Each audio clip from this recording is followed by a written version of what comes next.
Mula sa 702 DZAS, Agapay ng Sambayanan. Narito na ang programang mag-uugnay sa iyo tungo sa wastong kamalayan sa batas. Praktikal na talakayan ng mga alituntunin at balitaktakang may kaugnayan sa mga patakaran ng bayan. Kinilala sa Golden Dove Awards bilang Best Documentary Program.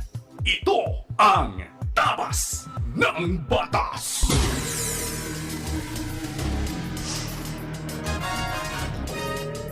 Isang magandang Sabado na umaga sa iyo, ikaw na nakikinig sa anumang bahagi ng Pilipinas, Luzon, Visayas, Mindanao o sa iba pang bahagi ng mundo. Maraming aga sa inyo naming nakikinig diyan sa Bicol Region sa pamamagitan ng CARE 104.3 The Way FM.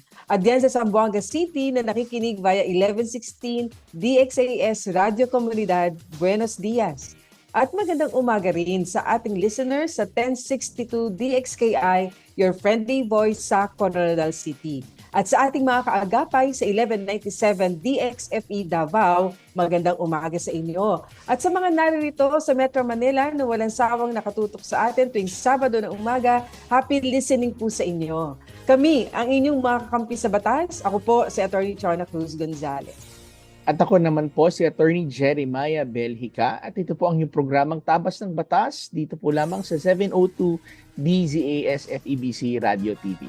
Miyembro po tayo ng kapisanan ng mga broadcaster ng Pilipinas at napakikinggan. Napapanood din po sa Facebook at YouTube channels ng 702 DZAS FEBC Radio TV. At syempre sa Channel 185 sa Signal TV sa pakikipagtulungan naman po ng GCTV. At tayo ay sinasamahan din ng ating cute crew na sina Absidi Ferrer, Pilag Tapon, Lourdes Magtunaw at ang ating ProdTex na sina Benjo Morano, Reggie Villena, Nathaniel Peralta, Jonathan Reyes at RTV na sina Eileen Valdez, Wenmark Balatukan, Angelica Kalayag, Raymond Paner at yung mga kasama rin natin dyan sa Bukawi Transmitter site. At sa punto pong ito ay nais nating pasalamatan ng ating pong mga kaagapay na patuloy nating nakakapartner sa ministry po ng FEBC. Sa tulong po ng Panginoon at sa inyo pong suporta ay 76 years na po natin na ibabahagi ang balita po ng ating Panginoong Hesukristo. At sa nais naman po naming maging mga kabahagi ng ministeryo ng ating pong 702 DZAS FEBC Radio TV, ay pumunta lang po kayo sa ating pong Facebook page or bisitahin nyo na rin po ang ating pong donatenow.febc.ph. Yan po ang ating website, no? One word lang po, donatenow.febc.ph para sa iba pa pong mga detalye. Pero bago ho namin ituloy ni Attorney Chona ang amin pong diskusyon ngayon, dahil punong-puno, ay pagkaing pangkaisipan po muna tayo.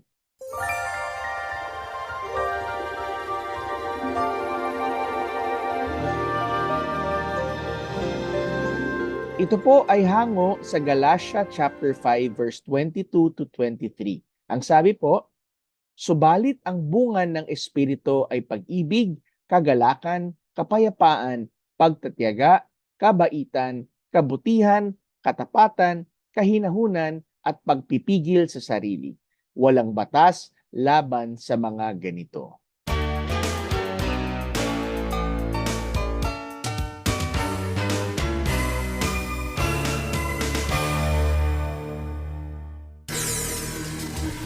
Kayo po ay aming inaanyayahan na makibahagi sa ating diskusyon ngayong umaga. Kaya kung meron po kayong mensahe, may komento, lalo na legal na katanungan, maaari niyo po ipadala yan sa amin sa pamamagitan ng ating Facebook page, ang Tabas ng Batas FEBC. At habang naroon po kayo, please like and share. Tayo po ay magpo-pause for a break at sa ating pagbabalik ay tutungo na tayo kaagad sa ating unang segment, ang punto per punto kung saan tayo po ay tatalakay ng isa na namang mahalagang batas at tayo ay pangungunahan ng ating batikang abogadong partner na si Atty. Jeremiah. Kaya pag po kayong maglilipat ng istasyon, kami po ay magbabalik agad sa ilang sandali lamang. Tabas ng Batas! Kapag tinawag ka ng pagmamahal, sumagot ka agad. Panatag, marangal. Naririto ako at handang maglingkod. Sundin mo ang sariling puso't kalooban, hindi ang bulong, bighani at tukso na mga wikang banyaga sa iyo. Matitiis mo ba ang patalim ng balakyot? Magtitiis pa ba sa gisi ng maiksing kumot? Mahihimbing ka bang alipin ng takot? Ang pag-ibig mo ay walang kapantay, kundi ang pag-ibig din ng minamahal. Huwag mo siyang bayaang maghintay. Gumising ka, manindigan. Bawat patak ng luha niya'y isang dagat. Bawat ngiti ng tagumpay niya'y watawat. Kapag tinawag ka ng pagmamahal, sumagot ka agad. Matatag marangal, walang bakit. Sana maglingkod. Ito ay hango mula sa tulang Mamamayan ni Rio Alma. Paalaalang hatid ng inyong 702 DZAS, FEBC Radio TV, Agapay ng Sambayanan. Sumasay papawid mula sa Maynila. Ito ang Far East Broadcasting Company Philippines. FEBC Himpilang 702 DZAS. Agapay ng Sambayanan. Paksang legal na siniksik sa mga kaalamang praktikal sa isang makabuluhang talakayan sa Punto por Punto.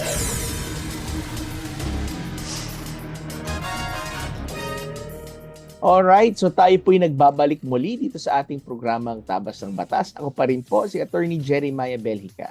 At ako naman po si Atty. Chona Cruz Gonzales at sa ating unang segment, punto por punto, tatalakay na tayo ng isa na namang napakahalagang batas, attorney? At marami tayong natatanggap na katanungan patungkol dito. So ano ba ang batas sa pag-uusapan natin ngayong umaga?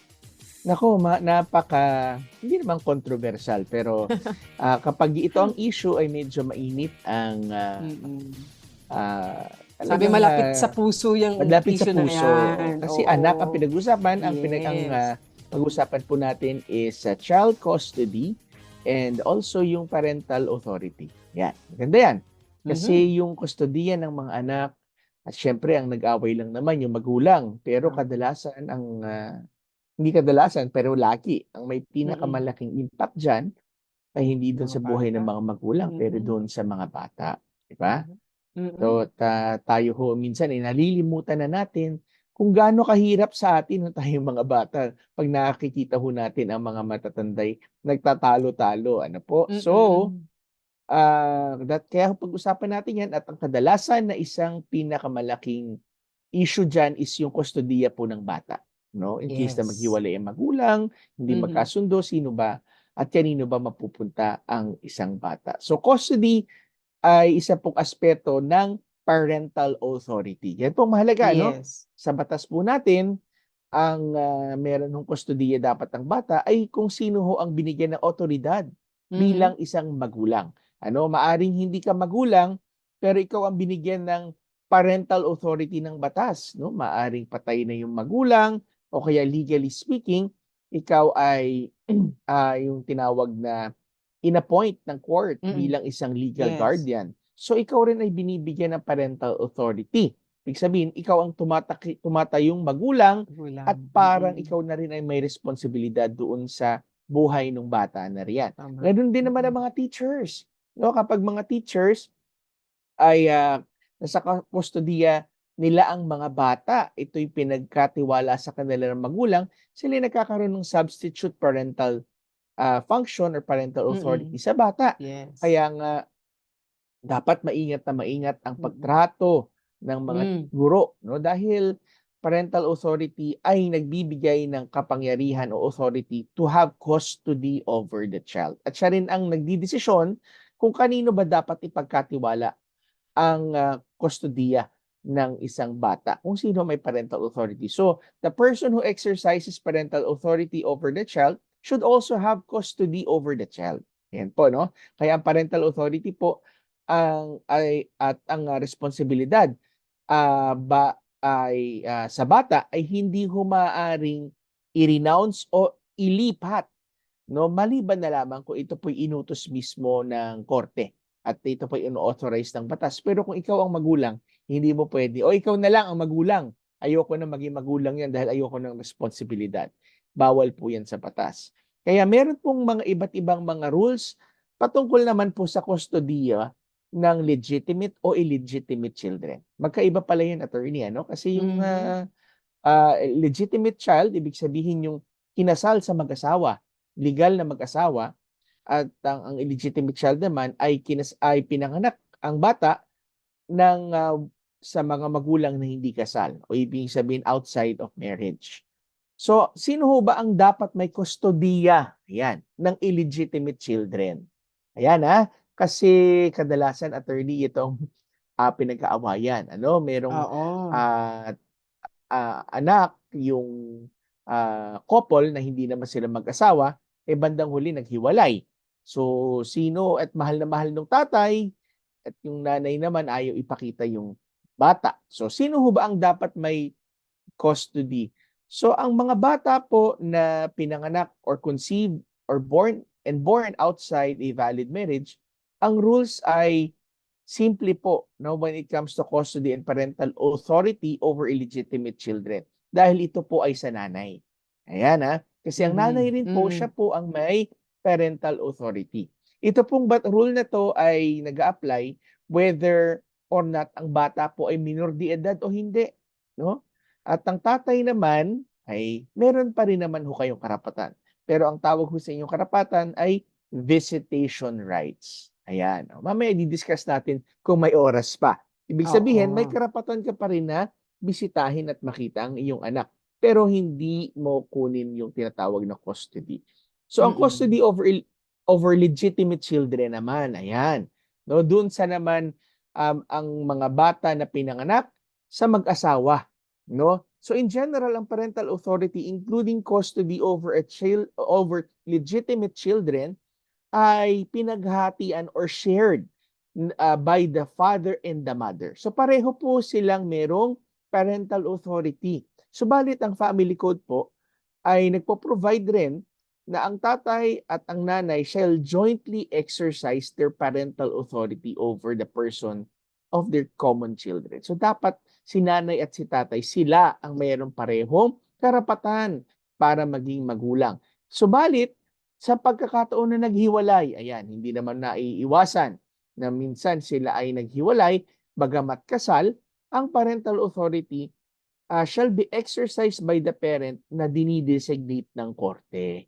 Ayan, ang korte po ang siyang nagtitingin, pinag-aaralan ang mga relevant consideration, lalo na po kung ang choice ng isang bata, kung siya po ay lagpas na sa 7 taong gulang.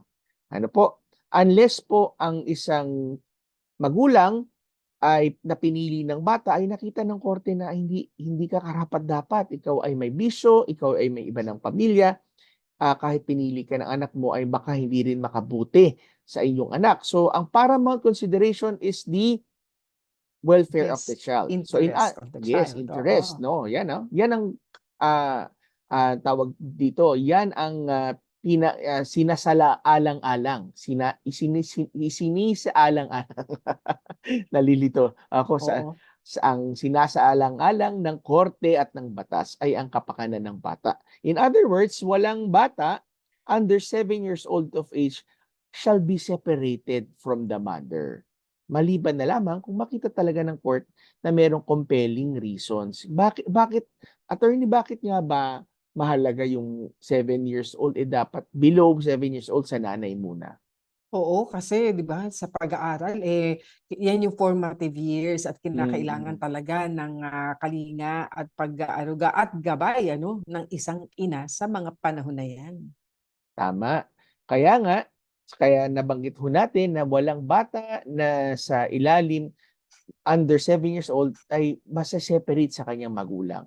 Maliban na lamang po na makita ng korte na mayroong compelling reason to order otherwise. Minsan lubog sa bisyo at ang buhay po ng nanay ay hindi ho conducive para sa isang bata. Ang korte po ay pwede ho siyang magdesisyon, o sige, sa tatay yan. Okay? So in all controversies regarding the custody po ng isang minor de edad, ang sole and foremost consideration is the physical, educational, social, and moral welfare ng isa pong bata. At tinitake into account po niya ang respective resources and social and moral situation ng mga nagtatalong magulang. Ang batas po natin ay pinapaboran po ang nanay, sabi nga po natin, kung ito po ay below 7 years old. Dahil po ang nanay talaga ang meron pong attention, care at supervision.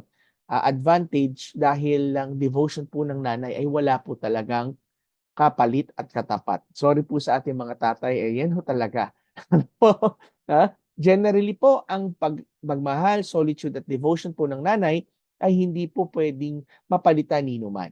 Kaya po ang tender years po ng isang bata ay binibigay po sa nanay maliban na lamang na meron pong grounds na para hindi bigay sa kanya. Ngayon, kung meron hong pagtatalo, no, ibig sabihin disagreement between sa desisyon ng nanay at tatay, sinabi naman po ng batas na ang desisyon po ng tatay ang siyang dapat pong sundin, no? Ibig sabihin doon po sa mag-asawa. Ayun po, disagreement ng father's decision and mother's decision. And I think meron pang ibang mga batas ngayon na panukalang batas na gustong tanggalin yan. Ano po? Pero sa Bible kasi malinaw ho yan na wives submit to your husband and husband love your wives as Christ loves the church. Ibig sabihin, ibigay mo ang buhay mo sa kanya. Di ba? So, in case na patay ho ang magkabilang magulang, nanay at tatay, ay ang korte po ay maaari pong mag-designate ng kanilang kung sino po ang kanilang pwedeng mag-substitute parental authority. Pero ito po ay automatic na binibigay naman sa surviving grandparent. Kung buhay po ang magkabilang grandparents, sila po ay inaasahan ng batas na sila po mangangalaga sa kanila pong mga apo, sa mga lolo at lola. Okay? So, yan din po, tinitingnan din po ng korte ang kanila pong fitness. Ngayon, and finally, balik po natin, mabilisan na lamang, yung visitation rights po ng isang tatay na hindi po kasal, pero meron silang illegitimate child noong kanya pong anong nanay po ng bata. So, ang visitation right po sa batas natin ay binibigay ng batas o ng korte sa isang tatay, so isang parent who are relatively deprived ng kustodiya po ng kanyang anak on a regular basis. Ito po'y dinidetermina ng korte kung gaano kadalas, at ayon na rin po sa pagkakasunduan ng mga magulang para ang bata naman ay lalaki na meron siyang konsepto at eksperyensa na meron siyang nanay at tatay na kinikilala at nag-aaruga sa kanya. So yan po, no, ang atin pong napag-usapan patungkol po sa custody ng bata at syempre sa parental authority. Attorney, anong masasabi mo dito? And napakaganda ng underlying reason at merong ganitong mga batas. Ang tinitingnan po lagi yung best interest of the child. Saan ba mapapabuti yung bata? At sinasalang-alang yung kanyang pangailangan doon sa estado ng kanyang edad at yung kanyang katayuan. Kaya malaking responsibilidad, attorney, ang maging magulang, kaya ito po ay patuloy nating ipanalangin at patuloy po na tayo ay tumupad hindi lamang doon sa mga obligasyon na ipinapataw ng batas sa atin, kundi higit sa lahat yung authority na binibigay ng Diyos sa atin bilang mga magulang. And of course, dapat pagtingin natin sa ating mga anak, hindi burden, inheritance natin yan from the Lord. Kaya bagamat mabigat na responsibilidad ng magulang, napakaganda naman po at napagpala naman talaga tayo ng ating mga inheritance na ito. Amen. At bilang panghuli lang, attorney, sabi nga ng Psalms 103 verse 13, isa sa paboritong verse ko, sabi, as a father has compassion on his children, so the Lord has compassion on those who fear Him. So, tayo ay parang mga mirror ng pag-ibig ng Diyos sa atin. Okay? Yes. So, sa ating pong pagbabalik, wag ho kayong aalis dahil makakapakinig na naman po tayo ng napakagandang panukalang batas na pangungunahan po na explain sa atin ng ating pinakamamahal na Attorney Chona Cruz Gonzales. Kaya wag ho kayong aalis. Babalik po kami dito sa Tabas ng Batas. Tabas ng Batas! Tiyaga, tiyaga, tiyaga. Pray, pray, pray. Yan po ang lagi nating panawagan para sa lahat ng mga Pilipinong nasa ibang bansa. Tiyaga sa napakahaba at komplikadong prosesong hatid ng pabago-bagong adjustment. tiyaga sa trabaho, sa kabila ng matinding pananabik na makauwi na at makasama ang pamilya.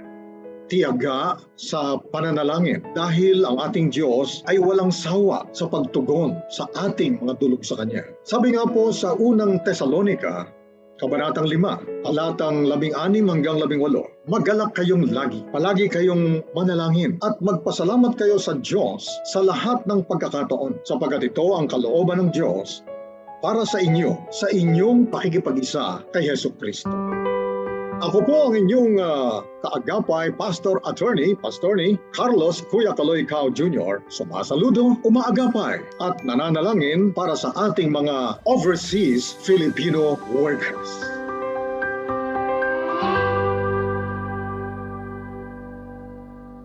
Ito ang 702 DZAS. 702 DZAS. Agapan ng sambayanan na napapakinggan sa buong mundo sa FEBC.ph sa pamamagitan ng Microsoft Media Server Technologies at ng Desktop Computers. Pagbibigay linaw sa mga palapalagay, ugnay sa mga panukalang batas. Akala at panukala.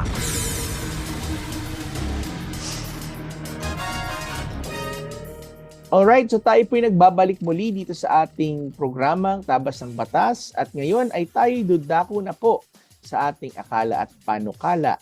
Attorney Chona, ano po ba ang ating pag-uusapan? Oo, ito mahalaga rin sapagkat marami tayong mga kababayan na maapektuhan din at whether for their benefit or usually naman benefit Kaya ito yung Senate Bill 2660, an act providing for protection of OFW remittances. Nako, napakahalaga ng mga remittances na yan. Talaga it keeps also our economy afloat and growing kasi nga sa mga ipinapadalang mga ng ating mga kababayan sa ibang bansa at ang sabi dito sa explanatory note, yung daw record ng BSP o Bangko Sentral ng Pilipinas reveal na yung daw cash remittances coursed through banks from OFWs, yung mga land-based, sea-based, combined na sila, amounted to 2.84 billion US dollars in January of 2024, a marked increase of 2.7% from the previous year's record of 2.76 billion US dollars. Ganyan. Parang hindi na natin ma-imagine ilang zero yan, lalo na sa palitan ngayon ng US dollar at ng Philippine peso. Dollars yan, billion dollars. Oo. So, billion dollars, di ba?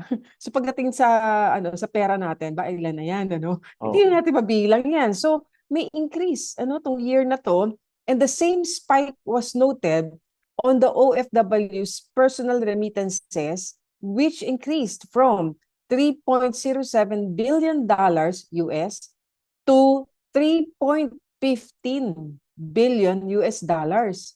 In Philippine currency, this amount converts more or less to a staggering 180 billion pesos. So, ito daw, remittances na to has consistently been the fourth largest in the world after India, Mexico, and China, and has been a major stimulus that propels Philippine economic growth. So yun nga hindi lang to make it our economy afloat, kundi talagang growing. It has likewise been proven based on our pandemic experience that OFW remittances has been a major factor in keeping nung time na yon kasi mahirap dahil walang business, walang economic activities, masyadong limitado ang paggalaw natin, ang pag-consume natin at the time. Pero yun nga, because of the remittances, it kept our economy afloat in the midst of a global financial crisis. So, in recognition of their enormous contribution to our economy, sabi nga, sila ang ating bagong bayani, pero marami nagsasabi, attorney, bakit naman gano'n natin minsan itrato yung ating sinasabing bagong bayani, So, kaya itong panukalang batas na ito ay nagpapanukala ng mga discount doon sa mga fees na ipinapataw kapag nagre-remit ang ating mga kababayang OFWs ng kanilang mga padala para sa kanilang pamilya dito sa ating bansa. So, it is very important to protect our OFWs from financial institutions that unduly impose exorbitant transfer and interest charges against their remittances. Oo nga, nakakabawas yun eh. Doon sa padala nila. Isipin mo kung 180 billion yun, magkano ang ano doon? Di ba? Gastos sa Magkano ba ang remittances. Oo.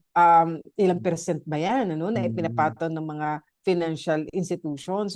So, malaki rin yung nababawas sa ating mga kababayang pinapadalhan dito. Kaya, ang sabi nito, it is crucial to provide them safe channels where their hard-earned money can be safely transferred and ensure that their loved ones and beneficiaries can ultimately reap the fruits of their labor. Hindi madali na magtrabaho sa ibang bansa, lalo na yung ating mga kababayan na nasa household ang tawag dito, environment, hindi lahat ay nagkakaroon ng magandang kondisyon ng kanilang pagtatrabaho. Kaya wag ho nating babaliwalain ito. Kaya ang sabi, meron pong mga pinapanukala dito na sinasabing discount. Ayan. So, pag discount, medyo maganda sa ating pandinig yan.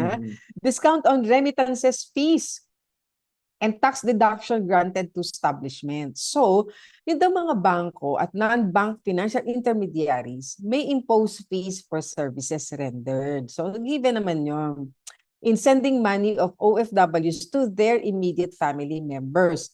Pero dito, ang proposal, attorney, subject to 50% discount. Okay. So, malaki-laki ang pinopropose na diskwento. Ito naman daw mga bank and non-bank financial intermediaries providing discounts on remittance fees may claim the discounts granted, kasi di ba nagbigay sila ng 50% discount noon. So, paano naman yan? Siyempre may nawalang kita sa kanila, di ba? So, sabi rito, pwede raw naman sila mag-avail ng tax deduction based on the cost of services rendered to OFWs. So, discountan nila, bigyan ng, hindi ba, ng special discount. Sabi nga ito, 50% yung mga remittances. Ngayon, yung sinasabi ng mga bangko and non-bank financial establishments na, ay, di na wala naman kami ng kita doon. Sige, pwedeng i-ano nyo yan, pwede yung kunin as tax deduction. So, makakabawas naman yan sa babayaran nilang buwis. Provided, sabi rito, that the total deduction from the gross income of establishments providing discounts on remittance fees shall not exceed 24,000 pesos per OFW. So, naglagay ng ceiling for every taxable year. Provided further that the Secretary of Finance, upon the recommendation of the Commissioner of BIR, issue the revenue regulation for the purpose. Now, meron pa rito, kinakailangan daw ay meron pang requirement ng posting of the peso equivalent of the currency to be exchanged. So, paano yun? Yung daw mga bangko and non-bank financial intermediaries offering remittances or remittance services to OFW shall be required to post in a conspicuous place within the establishment's premises the Philippine peso equivalent rate of the foreign currencies being transacted. The Philippine peso equivalent of the amount as remitted will be the same amount that will be received by the beneficiaries of the remittance. So in other words, transparency, accountability. Kasi ang bangko, more or less, medyo meron namang nakapostan mo.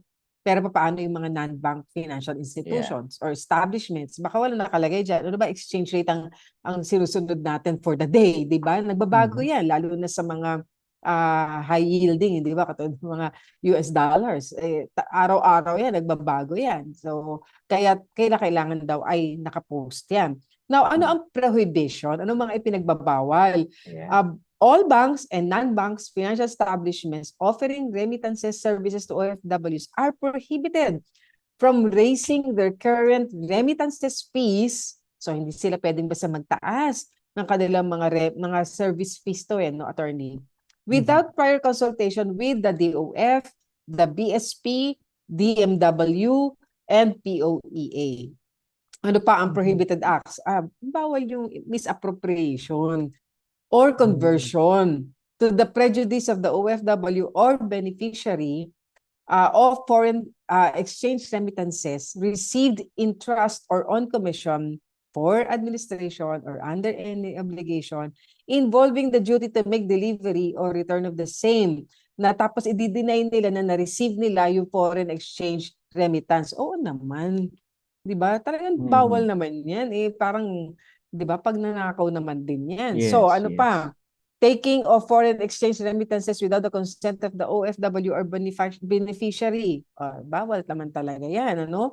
Imposition of remittance fees in excess of those prescribed in Section 5 of this Act. Failure to post in conspicuous places of the establishment the Philippine peso rate of the foreign currency being transacted. And failure to conduct consultation with DOF, BSP, DMW, POEA before raising remittance fees. So pagka daw merong ganitong mga violations, may imprisonment yan. 2 months, 1 day to 6 months, and if the amount of remittance does not exceed 200 pesos. So, so graduated siya, attorney. So, yun ang pinakamababang penalty, imprisonment 2 months, 1 day to 6 months. At ang pinakamataas na penalty is imprisonment of 6 years to 8 years, adding 1 year for each additional 10,000 pesos but not exceeding 20 years. So, meron penal probation ulit ito, attorney. So, ano ba ang masasabi mo dito sa panukalang batas na ito? Well, yung hard-earned money talaga ng ating mga kababayan doon ay mas maganda talaga na makuha ng buo ng mga tao. Kung hindi man, dito nga 50% discount doon sa fees na binibigay. And sabi nga natin kanina, kung 180 billion yan, at sabihin na natin ang kanilang fees na ipinapataw ay 10% o sabihin na natin na a little less than that, 5% ang transaction fees, yan din ay mahigit 1 bilyong piso pa din na napupunta sana sa pamilya, pero ito ay napupunta rin talaga dyan sa pagbabayad na ng transaction fee. So, sana ay magkaroon pa ng mga mas efficient din na way na mailipat din ang dollars, no? Kasi dollars ito pinag-uusapan natin. Yes. Para sa ating mga kababayan. At syempre, pag nanasa pa rin natin, umuwi na rin sila at makasama ang kanilang mga pamilya kung at kaya dito, na. magkaroon pa rin ng mga available na mga jobs para sa ating mga kababayan. Yes. So iyan po ang Senate Bill 2660, Overseas Filipino Workers Remittance Protection Act. Tayo po ay magpo-pause for a break. At sa ating pagbabalik, tayo ay dadako na sa ating blockbuster segment, ang Payo de Asunto, kung saan bibigyan katugunan na po natin ang mga legal na katanungang ipinadala ninyo sa amin. Kaya wag po kayo maglilipat ng istasyon, magbabalik ka agad ang inyong paboritong programang Tabas ng Batas. Tabas ng Batas!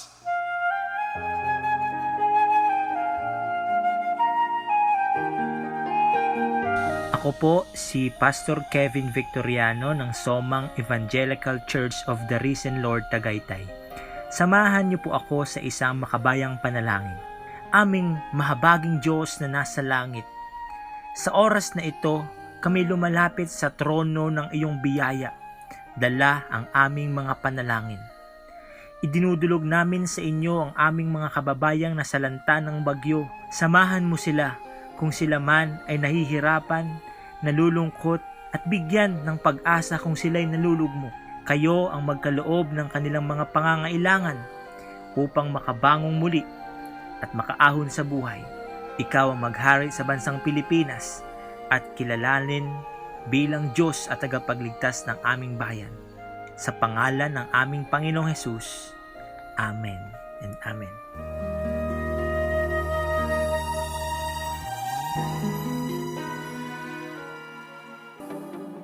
Siyang nagpasimula hanggang matapos, siya rin ang magpapala. Ito ang Far East Broadcasting Company Philippines, 76 na taong nagbabahagi ng mensahe ni Kristo para sa mundo.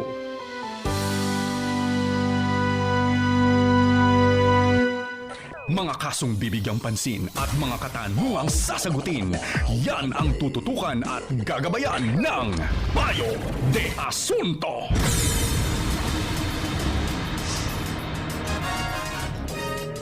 So tayo po'y nagbabalik muli sa atin pong tabas ng batas. At tayo na sa ating last segment na po, ang Payo de Asunto, na kung saan susubukan po namin ni Attorney Chona na sagutin ang inyo pong mga katanungang legal. Kaya't eto na ang unang katanungan, attorney, at pakinggan natin ang ating kaagapay. Magandang umaga po mga attorney. Ano po ba ang ibig sabihin kapag may dumating na subpoena letter? Salamat po. Ayan, attorney, so may sabina na dumating. So ano ba daw ang ibig sabihin niyan? Ay, well, ang subpoena po, ibig sabihin na ito po isang formal na order, no? Isang formal written order na nire-require ang tao na nandoon sa subpoena na mag-appear sa anumang korte, legal proceedings, kahit congressional hearing nga ngayon, no? Yes. Naririnig natin, Oo. sinusubpoena din. At ang order na ito ay dumalo ka para magbigay ng iyong patutuo o kaya naman magdala ng mga dokumento kung ito ay subpoena duces tecum na tinatawag. At dahil ito'y kailangan ng proseso ng dumidinig, no? So ito ay requirement na umattend ka sa isang hearing. At ang pagtanggi sa pagpunta ng subpoena ay ito ay maaring maging sanhi ng kaso for non-obeying, no? Non-compliance sa isang subpoena na ibinigay mismo at binigyan ng batas ng kapangyarihan ang isang body na mag-investigate. Kaya pag nakakuha po kayo, ay maaari ho kayong, dapat hong pumunta kayo. Ano po? Pero kung ang mga hihingin po ng mga statements po ay incriminating sa inyo, ay maaari naman ho kayong tumanggi na sagutin based on your right against self-incrimination. Pero nonetheless, pag nakakuha ko yung subpoena, ay kayo po ay umattend. Ayan, oo naman. Kaya wag ho ninyo ipagwawalang bahala yan, ho, kasi oo, yan ay legal order from the court. At kailangan po natin tumalimar yan. Ayan. So pakinggan natin ang isa pang katanungan mula sa ating listener. Good morning po. Ask ko lang po, pwede po bang maibenta ang isang conjugal property na walang pahintulot ng isang partner? Wala pong pinirmahang any document ng bentahan? Salamat po. Ayan, ito naman tungkol sa conjugal property. Alam po ninyo, ang sinasabi po ng ating family code, may mandato po at ito ang sinasabi riyan, yung disposition, yung pagbebenta, pagtatransact involving conjugal property, it requires the consent of both spouses. So kaya nga po, pag sabi natin conjugal, kayong dalawa ang may may-ari ng property na yon, kaya hindi po ninyo yan maitatransact, lalo na hindi nyo rin maibebenta yan nung walang pahintulot yung inyo pong asawa, no? At kinakailangan po merong dokumento na magpapatunay na yung property na iyon ay inyo pong ibinebenta, kung saan nakalagda rin kayo pareho. Kasi po yung dokumento, kasi nga ito ay immovable property, real property. Hindi nyo naman pwedeng, di ba, sabi nga, hindi mo pwedeng buhatin at ibigay, Kaya anong pamamaraan ng pagtatransfer? Kinakailangan po yung dokumento. Kaya napakahalaga po ng mga kasulatan na yan, deed of sale, kung saan pareho po kayong nagmamay-ari ng property na yan, dahil conjugal nga po yan, yun po ang magiging paraan o yun ang mode of transfer. Ano po na mangyayari? Sale sa pamamagitan po ng isang dokumentong deed of sale signed by both owners. In this case, kayo po, conjugal property yan, kayo at inyong asawa. Ayan. So, tungo tayo sa isa pang katanungan. Ito ay may kinalaman ng attorney sa isang kaso na nakasampa na sa korte. Sabi niya, ilang hearing po ba dapat ma-dismiss ang kaso, lalo na kung hindi na makapagsalita ang nagsampa ng kaso sa korte? Sinampahan niyo ang aking anak pero talagang hindi naman ginawa ng anak ko. Inaresto po siya, nasa korte na agad ang kaso. After 2 weeks, wala pong investigation na nangyari. Inaresto ang anak ko na wala pong warrant of arrest, kusa siyang sumama, at mula noon hanggang ngayon, nasa kulungan po siya. Dumaan na kami ng 4 na hearings, nang una, ayaw pong magsalita siguro ibig sabihin hindi yung nagkaso ay hindi nagsalita. So ngayon, second time ni-reset ang hearing. So salamat po sa sagot. So gusto niya malinawan, ano?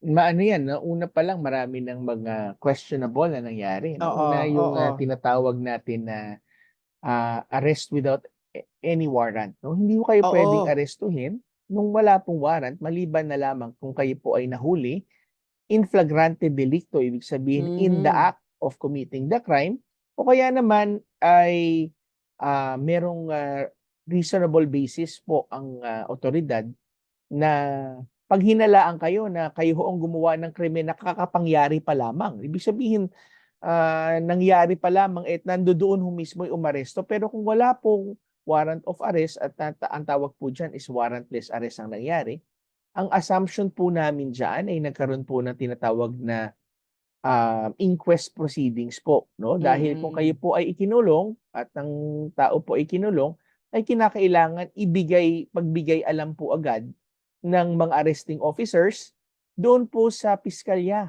no, para ang piskalya po ang mag-assess kung meron pong na-violate na karapatan sa pag-aaresto sa inyo nang wala pong warrant, no. Ibig sabihin yun po yung tinatawag na inquest proceeding. Pag nakita po nila na tama naman po ang pag-aresto, ay ifina-file po nila ito.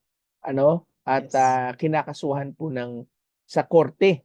Ayan po yung tinatawag ko. Ngayon ho, ang assumption po namin, kasi meron na pong hearing, mukhang umabot na po sa korte at mukhang nagkaroon ho ng inquest proceeding.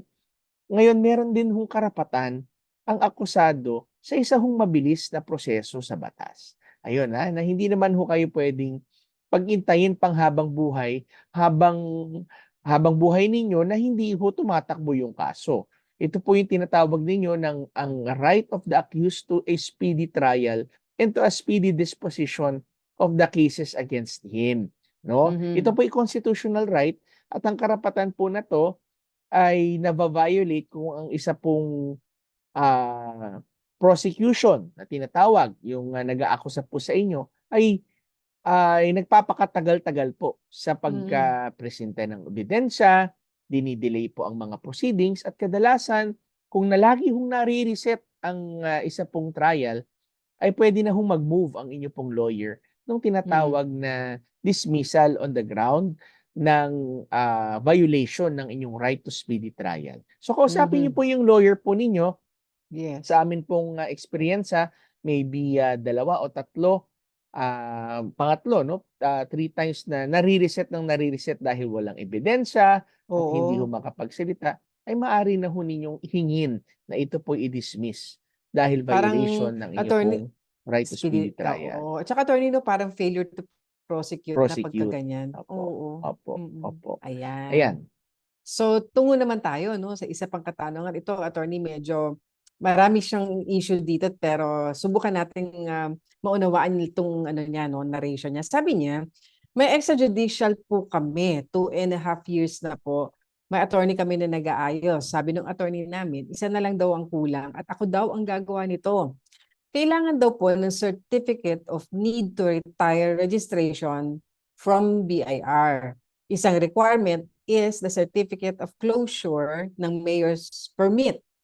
May business permit po kami. Nagpunta po kami sa municipality para ayusin. Una sa Treasurer's Office, pangalawa sa BPLO, pangatlo sa Assessor's Office. Walang nangyari, paikot-ikot lang po kami. May building permit po kami, non-transferable daw po. So ngayon, ito ang mga requirements. At ito ang kanyang inihingi ng payo. So may new building permit, occupancy permit, business permit. 2 yung aming lote, isa 4 doors, business type nakarehistro. Yung pangalawa, hindi nakarehistro, 1980 pa. Ngayon ko lang naman po nalaman. Nakarehistro ito sa mother at kuya ko na pareho pong namatay noong 2021 after pandemic. Ano po ang maipapayo ninyo sa akin? Attorney, maraming permit ito.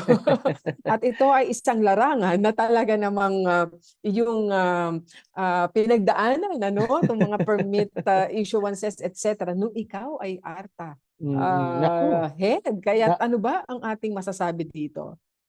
Ang una kong masasabi, kaawa-awat siya pinaikot-ikot. At Oo.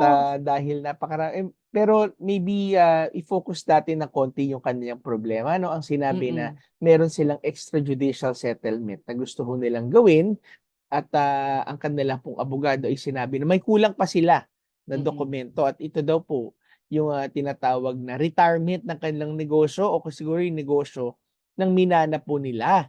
No? Mhm. At kadalasan, pag nagre-retire po ng negosyo, ang una pong mas malaking pinoproblema ay ang Bureau of Internal Revenue, ang BIR. Dahil kapag hindi ho ninyo sinara ang isang negosyo na nakarehistro sa BIR, meron po yung penalties Oo, na yes.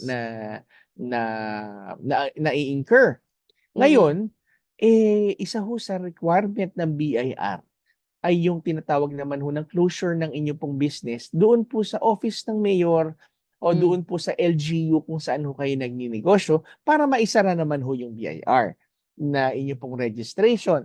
So balit eto na nga, attorney, mukhang nanganak na yung kanyang problema kasi nung inaalam naman niya ang requirements ng pagsasara ho ng kanyang negosyo sa Office of the Mayor ay pumunta na sila. Marami palang mga iba pang mga offices na kinakailangan Oo. pagdaanan, no? Siyempre, Yes. una-una na yung Business Permitting Licensing Office o yung Mhm. BPLO, yung Mhm. kanilang assessor's office para malaman kung meron siyang pagkakautang Mhm. sa Business syudad o permit, oo. doon sa mga fees, no? Business permit, Mm. yung mga business taxes nila.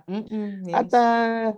tinitingnan din, napunta rin siya doon sa kanyang building permits na tinatawag. At lahat yan para makuha lamang niya yung closure daw doon sa Office of the Mayor na tinatawag po nila.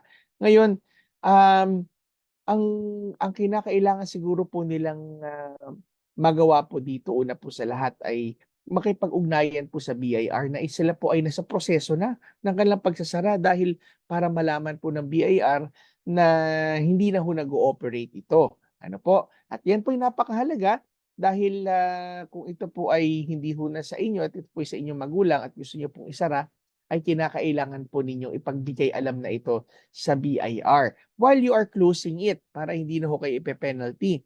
Ngayon, yung iyo po ho ninyong mga problema doon po sa building permit, sa mga business, sa Office of the Mayor, ang akin pong suggestion po dyan ay maaari ho kayong sumulat na po siguro dyan po sa office po ng building official para sa inyong building permit questions at doon naman ho sa Office of the Mayor. Baka para naman ho siguro kayo matulungan na ma-expedite po ang inyo pong situation. Kasi ho, hindi lang ho pala isang simpleng certification ang inyo pong inaasikaso. Ito po'y nanganganak dahil napakadami pong mga offices na mga kaalinsunod po dito sa inyo pong mga requirements. So sulat po Oo. kayo. Yes.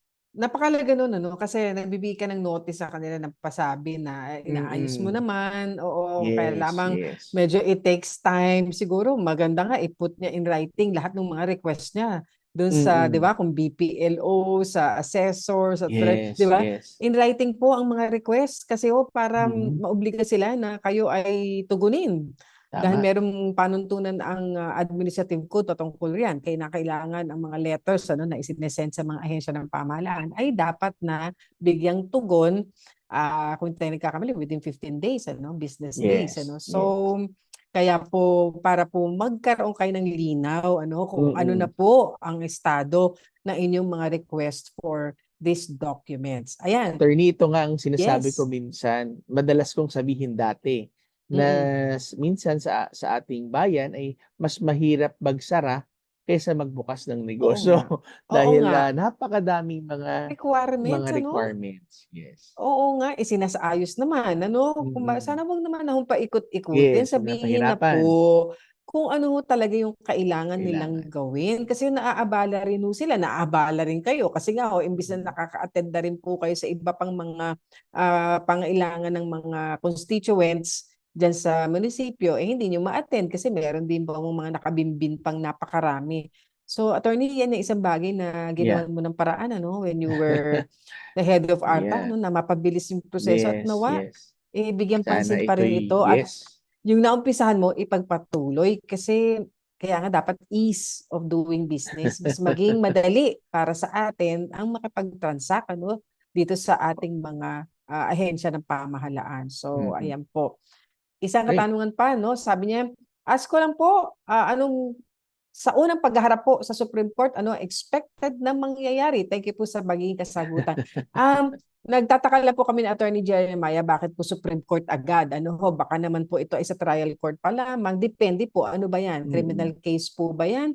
Civil case po ba yan? Kasi magkaiba ho ng proseso yan. Ano ho? So, hindi po namin matukoy dito sa inyong katanungan, ano po kayo doon? Yeah. Anong court po ito? Anong civil case ba ito? Ito ba ay criminal case? Kasi pag criminal case, arraignment, di ba? So, ihahanda ka dyan kung kailangang maintindihan mo kung ano yung kaso laban sa'yo at kung ikaw ba ay guilty or not guilty. Pero kung hindi naman, baka pre-trial yan, susubukan pa rin naman ho dyan na kayo ay mapagkasundo. No? So, depende po kung ano ang kasong naiharap laban sa inyo o kung ano man kaso yan na inyo pong isinampa. Tsaka Attorney, yun na po, lang yung... okay, oo, sorry. tsaka ano po, siguro baka kailangan malinawan, baka nag-apila na sa Supreme Court, ay Yun naman. sa appellate courts po, katulad ng Court of Appeal, Supreme Court, ay wala na hong pagdinig na ginagawa dyan. Wala na hong paghaharap, ano? At yan po ay submission na lang ng mga documents at papers. Maliban na lamang kung ito ay isang of transcendental importance na Yes. kinakailangan nagpapatawag po ng hearing ang Supreme Court. Pero yes. 99% of the time, wala pong hearing na nangyayari na po dyan. Yan po ay submission na lamang ho ng mga dokumento. Oo, brief or memoranda, di ba? So, depende po sa ano. At isa pa ho, obligasyon din po ng abogado ninyong ipaliwanag sa inyo yung pong proseso ng inyong kaso. Kaya ayan po. Yan na lang yung oras natin. Sayang, napakabilis ng panahon. Pero sinubukan nating matugunan ang mga katanungan pinadala sa atin. At kung hindi po ninyo narinig yung ating naging sagot, maaari niyo pong balikan yan sa ating Facebook page, ang 702 DZAS-FEBC Radio o sa Tabas ng Batas FEBC. At kung hindi pa ho namin nasagutan niyo po mga katanungan, abangan niyo na lamang po sa mga susunod na Sabado. Sa mga may legal concern, mag-message po kayo lamang sa amin pong Facebook page. Pwede ho kayo mag-send ng video or ng audio message po ng inyong pong katanungan. Ngayon po ay tadako na po tayo sa ating pong prayer time. Ama makapangyarihan sa lahat, kami po'y lumalapit sa inyo at nagpapasalamat dahil ikaw po ang Ama na mabuti. You are the Father to us. We thank you for sending your Son, the Lord Jesus Christ, to save us, Lord, and to wash us from our sins, Lord, and to bring us to your presence, Panginoon, and to receive your kingdom. Salamat, Panginoon, sa bawat isa na inaabot po ng aming pong tinig ng broadcast na ito. Yes. Dalangin po namin sa bawat isa na dumadaan sa matinding pagsubok at hapis, O Diyos, at hamon, Panginoon, ng buhay. Legal man ito, relationships, Lord, we pray that you would meet each and every one of us at the point of our needs. We give you praise and we give you glory, Lord God, sa lahat ng mga bagay na amin hong kinakaharap at sa lahat, Panginoon, ng gagawin mo sa aming buhay, bigyan ka ng papuri at bigyan ka ng pasasalamat. Ito pong aming samot dalangin sa pangalan ni Jesus. Amen at amen. Amen. Salamat po mga kaagapay sa mga tumutok sa radyo, sa online, via Facebook at YouTube at sa Channel 185 sa Signal TV sa GCTV. Kami po ang inyong mga kakampi sa batas. At nais ko rin bumati ng advance happy birthday sa aking kapartner na si Attorney Chona, malapit na in 2 days time. So, happy birthday po. Ako po si Attorney Jeremiah Belhica.